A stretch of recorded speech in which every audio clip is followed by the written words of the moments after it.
কি করবেন এ টাকা দিয়ে? যদি কবর নিয়ে যেতে পারেন, আখেরাতে কাজে লাগে, তাহলে তো একটা ব্যাপার ছিল। তা তো পারবেন না।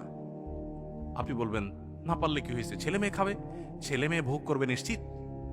বহু মানুষ সম্পদ রেখে চলে গেছে, তার ছেলে মেয়েরা ভোগ করতে পারে নাই, হাতে বুতে অন্য মানুষ খেয়ে ফেলছে, আছে না নাই? সবচেয়ে বড় হতভাগাকে জানেন?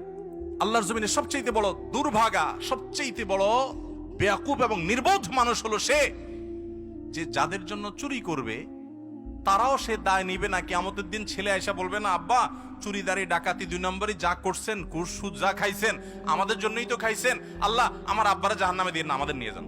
বলবে না ভাই, কোরআন বলেছে ইয়াউমা ইয়াফিরুল মারউ মিন আখিহি ওয়া উম্মিহি ওয়া আবিহি ওয়া সাহিবাতিহি ওয়া বানি। সন্তান বাপকে দেখে মাকে দেখে পালাবে, যে না জানি আজকে কোনো কিছুর জন্য ধরে। সবাই ইয়ানফসি ইয়ানফসি করবে। যাদের জন্য চুরি করবেন ওরাও দায় নিবে না। আপনার মতো নির্বোধ কে হতে পারে? সন্তানকে চুরির সম্পদ দিয়ে বড় করবেন না, সততা দিয়ে বড় করেন।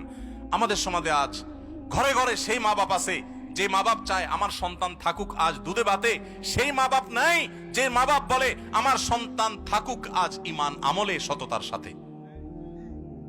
সেই মা বাপ নাই।